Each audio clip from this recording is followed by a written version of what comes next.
Hey everyone, welcome to तथास्तु ICS. I hope you all are doing good. आज जिस country की हम बात करने जा रहे हैं, नाइजर, ये साहेल रीजन वेस्ट अफ्रीका के और दुनिया के सबसे गरीब कंट्रीज में से एक है, सबसे गरीब देशों में से एक है। तो सवाल ये उठता है कि क्या दूर दराज वेस्ट अफ्रीका का ये कंट्री जो सबसे गरीब है, जो सबसे पिछड़ा है, वो जियोपॉलिटिकली इतना इम्पोर्टेंट है कि उसको उसके लिए यूपीएससी के लिए या इन जनरल जानना ज़रूरी है। और जवाब है हाँ, ये ज़रूरी है, क्योंकि इस छोटे से कंट्री में बहुत सारे प्लेयर्स हैं। यूनाइटेड स्टेट्स ऑफ अमेरिका है, रशिया है, फ्रांस है।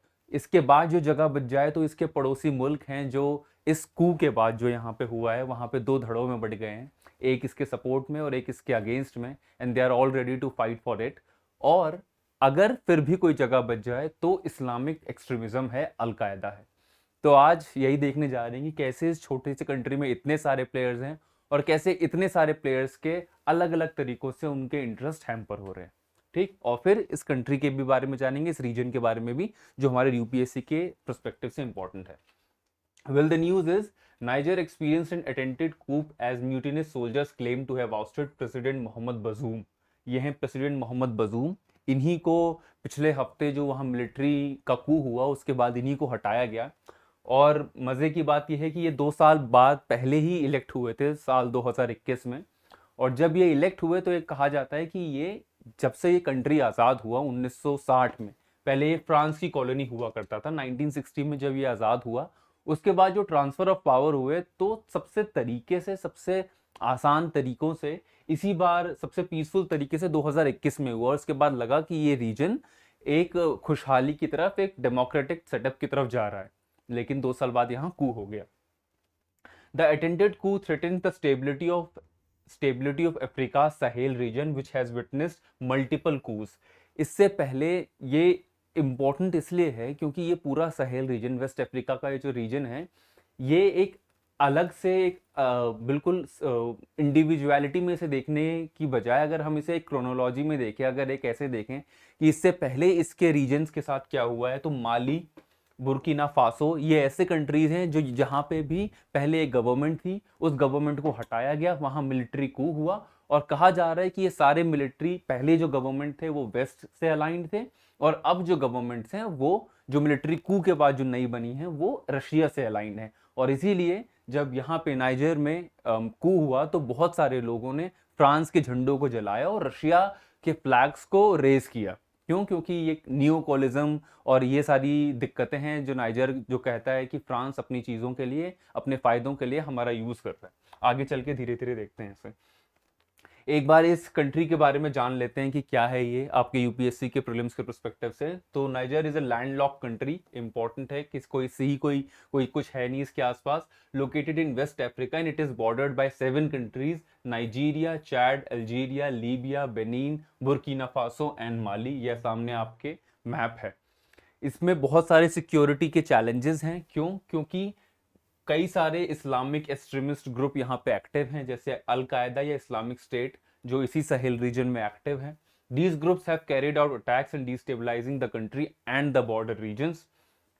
Niger ranks among the world's poorest country, facing significant challenges related to poverty, access to education and infrastructure development. लेकिन इस सब के बावजूद यहाँ पे कुछ चीज़ें हैं जो सभी को अट्रैक्ट करता है। इसके अलावा कुछ एथनिक ग्रुप्स भी हैं यहाँ पे, मेजर एथनिक ग्रुप्स। कई बार ऐसा होता है कि प्रीलिम्स में मैच द फॉलोइंग या ऐसी चीज़ों के लिए ये क्वेश्चन आ जाते हैं। इससे पहले भी एक बार रोहिंग्या और इस तरह के क्वेश्चन आए हैं कि वो किन कंट्रीज से हैं। तो हौसा, जेरमा, सोंघाई, यूरेज, Fulani are some of the major ethnic groups. जो ऑफिशियल लैंग्वेज है वो आप इस तरीके से समझ सकते हो कि यहाँ की ऑफिशियल लैंग्वेज फ्रेंच है, कहाँ वेस्ट और कहाँ वेस्ट अफ्रीका। लेकिन प्रभुत्व और इतना डोमिनेंस इतना है अभी भी फ्रांस का, 1960 में आज़ाद कर देने के बाद भी, कि अभी भी ऑफिशियल लैंग्वेज फ्रांसी है। और ये चीज़ कई सालों से यहाँ के लोगों को चुभ रही थी। Niger is also leading supply of uranium to the European Union and produces around 5% of the world supply of minerals according to World Nuclear Association. इस छोटे से कंट्री में, ये सबसे गरीब कंट्री में, सबसे आसपास के रीजन्स में, this is one of the richest. वो एक कहा जाता है ना कि रिसोर्स कर्ज जो होता है वो है इस रीजन के साथ, क्योंकि यहाँ गोल्ड भी है, यहाँ सिल्वर है, यहाँ यूरेनियम है, यहाँ सारे इंपॉर्टेंट मिनरल्स जो हो सकते हैं वो हैं यहाँ पर। और रशिया का जो न्यूक्लियर फॉर्मेशन है, जो इलेक्ट्रिसिटी डेवलप करने के लिए जिन रिसोर्सेज की ज़रूरत है, उनमें से भी लीडिंग सप्लायर्स एक यही कंट्री है, नाइजर।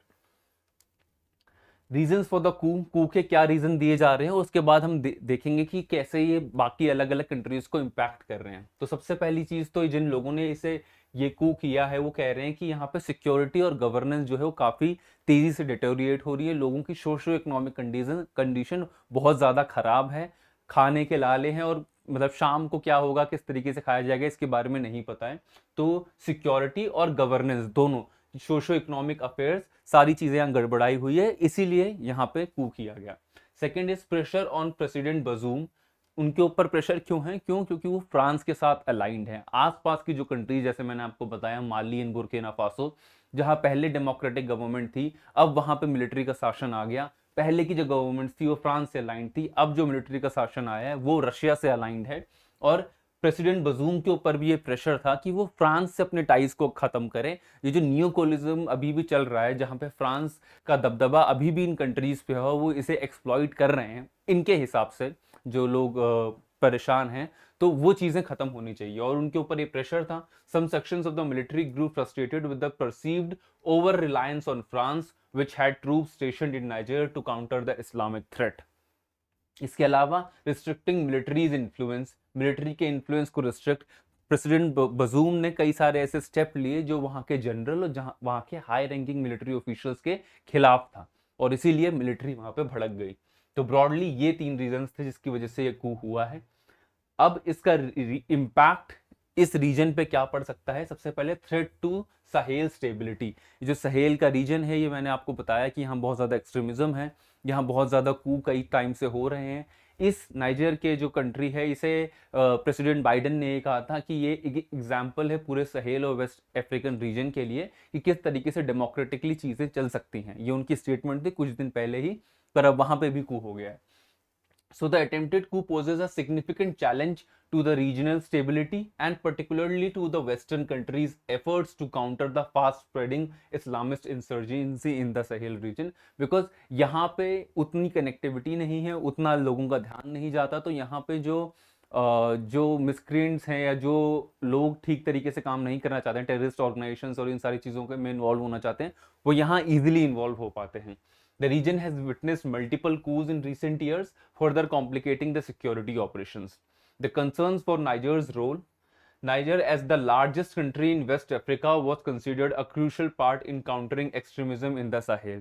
वही जैसे मैंने आपको बताया कि जिस तरीके से प्रेसिडेंट बाइडेन ने कहा था कि ये जो रीजन है, ये जो कंट्री है, ये इस रीजन का क्राउन है, यहाँ ये एक लीडिंग लाइट है कि जिससे बाकी लोगों को फॉलो करना चाहिए, बाकी कंट्रीज को फॉलो करना चाहिए। The coup has raised concerns over the potential disruption in security cooperation and impact on the regional stability. लेकिन अब दूसरे कंट्रीज पे क्या इम्पैक्ट है? इंटरनेशनल रिस्पांस तो ये है कि रशिया का इन्वॉल्वमेंट में कई सारी बात हो रही है। हालांकि यूएस की ऑफिशियल स्टेटमेंट ये है कि इसमें रशिया और वैगनर ग्रुप का डायरेक्ट हाथ नहीं है। वैगनर ग्रुप, आई होप आप सभी लोग अब समझ चुके होंगे क्या है। जो ये पूरा एक दिन 24 आवर्स का पूरा रशिया में ड्रामा हुआ, जहाँ पे येज़नेवी प्रिगोजिन रशिया के ऊपर टेक ओवर करना चाहते थे, मॉस्को के ऊपर। ये वही ग्रुप है जो इस एरिया के, अफ्रीका के एरिया के, अगर आप लोगों ने वो लेक्चर देखा हो जो कई लोगों ने डाला था उस वक्त, तो ये वैगनर ग्रुप के बहुत से लड़ाके, जो मर्सनरी ग्रुप है, जो यूजुअली कॉन्ट्रैक्ट पे काम करते हैं, वो हर कंट्री में कहीं किसी कंट्री में 200 2000 के आसपास सोल्जर्स हैं, किसी कंट्री में 1500, माली में 2000, बुर्किना फासो में 3000, इस तरीके से उनके सोल्जर स्टेशनड हैं। और ये भी माना जा रहा है कि यहाँ जो रशिया का कू हुआ तो उसमें भी इन्हीं का हाथ है। हालांकि यूएस ने ऑफिशियली इससे मना किया है और इंटरनेशनल कम्युनिटी इसे मॉनिटर भी कर रही है। लेकिन रशिया के क्या इंटरेस्ट हैं इस कू से, और यूएस और फ्रांस पे इसका क्या इंपैक्ट पड़ा, अब इसके बारे में देख लेते हैं। इन्हीं जगहों पे बहुत ज्यादा एंटी फ्रेंच जो सेंटिमेंट है वो पनप रहा है। क्यों? क्योंकि ये फ्रैंकोफोन कंट्रीज कहा जाता है इन्हें। 1960 तक ये सब फ्रांस के पार्ट थे। फ्रांस ने इन्हें आज़ाद तो कर दिया टेरिटोरियली, लेकिन हम कई बार बात कर चुके हैं कि ये जो डी डॉलराइजेशन हो रहा है, या जो बहुत सारी ऐसी चीज़ें हो रही हैं जहाँ पे बहुत से कंट्रीज, आजकल ब्रिक्स की कई सारे कंट्रीज है, बहुत सारे कंट्रीज डॉलर के ऊपर से अपनी डिपेंडेंस खत्म करना चाहते हैं। क्यों? क्योंकि वो सिर्फ टेरिटोरियल अब इंडिपेंडेंस ही नहीं है, अभी सारी कंट्रीज चाहती हैं कि हमारी इकोनॉमिक इंडिपेंडेंस हो, हम जिस तरीके से अपने डिसीजन लें या कहीं किसी और कंट्री में, for that matter even US में अगर कोई डिसीजन हो तो वो हमें इम्पैक्ट ना करे। ठीक उसी तरीके से ये कंट्रीज भी चाहते हैं कि तुम टेरिटोरियली तो हमें आज़ाद करके चले गए हो, लेकिन अभी भी ये जो हमारे ऊपर फ्रेंच लैंग्वेज हमारी ऑफिशियल लैंग्वेज रहेगी, हमारे रिजर्व्स में 50% जो रिजर्व्स हैं वो फ्रांस की करेंसी में रहेगा। तो ये सारी चीज़ें हमारी इंडिपेंडेंस और वो जो स्वाभिमान है उसे इफेक्ट कर रहे हैं, इसीलिए वहां पे एंटी फ्रेंच सेंटिमेंट बढ़ता जा रहा है इस पूरे रीजन में। और इसीलिए वहां की डेमोक्रेटिक गवर्नमेंट जो पुरानी जो फ्रेंच गवर्नमेंट्स के क्लोज हैं वो हटती जा रही है, क्योंकि लोगों का सपोर्ट इस तरफ है कि हम इन फ्रेंच उससे हटके अपनी वैल्यूज को आगे करें, और रशिया उसमें वहां पे सपोर्ट कर रहा है। तो Russia is exploiting the anti French sentiment and sees an opportunity to capitalize on the rising anti-French sentiment in Niger and the region, positioning itself as an alternative partner without historical baggage। बिना किसी historical baggage के हम आपको support करने के लिए तैयार हैं, आप हमारे साथ आगे आइए।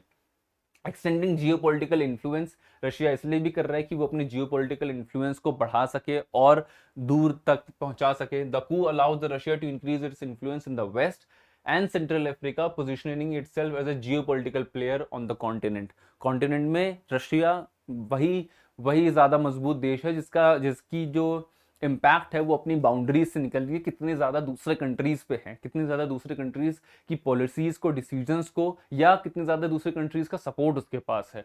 तो उसी तरीके से जियोपॉलिटिकल इन्फ्लुएंस को वो एक्सटेंड करना चाहता है।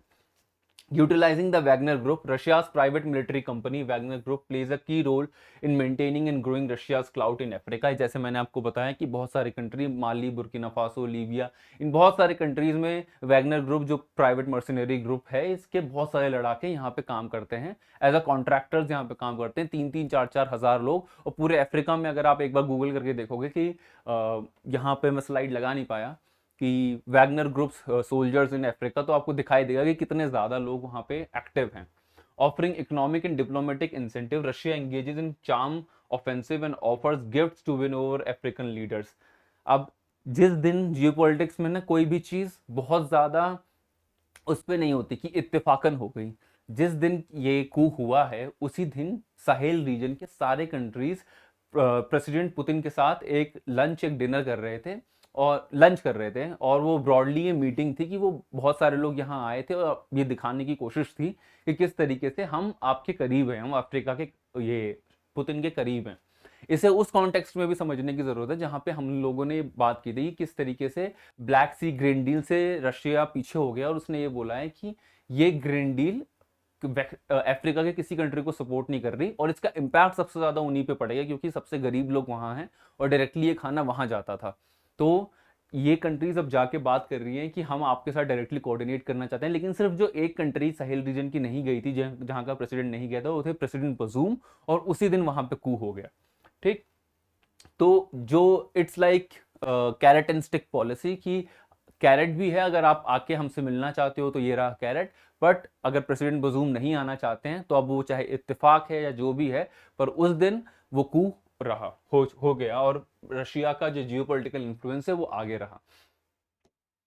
Now points aligning US and France interest with Niger group, इन दोनों के क्या इंटरेस्ट हैं इतने ज्यादा जो अटैच्ड हैं, और रशिया अगर इनसे लड़ रहा है या इनसे इनके ऊपर वो जो सॉर्ट ऑफ कोल्ड वॉर जो पहले चला रहा था, अगर उस तरह की चीज कोई वापस आ रही है, तो यूएस और फ्रांस दोनों चाहते हैं, they want to maintain their influence and stability in the Niger country because the strategic important due to its wealth of resources and geopolitical location। जिस जगह पे सिचुएटेड है वो बहुत ज्यादा इंपॉर्टेंट है, जो रिसोर्सेज इनके पास है, जैसे मैंने आपको बताया 5% यूरेनियम सप्लाई करता है फ्रांस की, ये जो पूरा इलेक्ट्रिसिटी है वो 70% के आसपास जो खपत है वो इसी रीजन से पूरी होती है। तो इसलिए ये रीजन बहुत ज़्यादा इंपॉर्टेंट हो जाता है फ्रांस के सर्वाइवल के लिए, क्योंकि ये भी कहा जा रहा है कि वहाँ कहीं ब्लैकआउट ना हो जाए, और इसीलिए फ्रांस की तरफ से धमकी आ रही है कि हम मिलिट्री एक्शन लेंगे अगर वापस रीइंस्टेट नहीं किया गया प्रेसिडेंट बजूम को। They aim to influence in the region to ensure stability and secure access to valuable resources, countering Russia's influence। एक और ये है कि अगर रशिया ये चाहता है कि हम अपने इन्फ्लुएंस को बढ़ाएं, तो फ्रांस और यूएस ये चाहता है कि उस इन्फ्लुएंस को कर्टेल किया जाए, कम किया जाए। The growing presence of Russia in Africa including its supports to military juntas pose a challenge to US and French interest. क्यों? क्योंकि फ्रेंच इंटरेस्ट अभी भी वहां अलाइंड है, जिसे बहुत सारे लोग न्यू कोलोनिज्म के नाम से पुकारते हैं। The coup in Niger may promote both countries to take action to counter Russian influence and maintain their traditional ties with the African nations. Economic interest की बात की जाए, किस तरीके से इकोनॉमिक इंटरेस्ट है, जैसे मैंने आपको कहा कि फ्रांस की ही करेंसी का 50% रिजर्व के तौर पर रहेगा। So the France Francafrique policy including the use of CFA franc currency has been criticized for perpetuating new colonial practices. दोनों ही फ्रांस और यूएस इस रीजन में सिक्योरिटी स्टेबिलिटी चाहते हैं, जिसकी वजह से उनके इकोनॉमिक रीजंस, उनके इकोनॉमिक इंटरेस्ट सेफ रहे, साउंड रहे, जो पिछले काफी सालों से बने हुए हैं। और इसीलिए फ्रांस गवर्नमेंट ये चाहती है कि वो जो एंटी फ्रेंच सेंटीमेंट यहाँ पे बन रहा है वो उसे काउंटर कर सके, रशिया के इन्फ्लुएंस को काउंटर कर सके, और यूएस में also support such efforts as a part of their border diplomatic engagement in the region. तो ये अब देखने वाली बात है, क्योंकि जो यहाँ के अगल बगल की कंट्रीज हैं उन्होंने ये अल्टीमेटम दिया था, और आज का दिन, जिस दिन ये वीडियो रिकॉर्ड हो रही है, वो अल्टीमेटम कंप्लीट हो जाता है। तो ये क्या मिलिट्री एक्शंस होंगे, या फ्रांस इस जगह को छोड़ देगा जहाँ पे उसके बहुत सारे इकोनॉमिक रिसोर्सेज हैं, ये देखने वाली चीज़ है। अगर कोई ऐसे डेवलपमेंट और आता है जहाँ पे इस रीजन में और ज़्यादा एक्टिवली रशिया, यूएस या फ्रांस इन्वॉल्व होते हैं, तो एक और वीडियो बनेगी। अभी तक के लिए इतना ही। I hope you like the video. अगली वीडियो में मिलते हैं।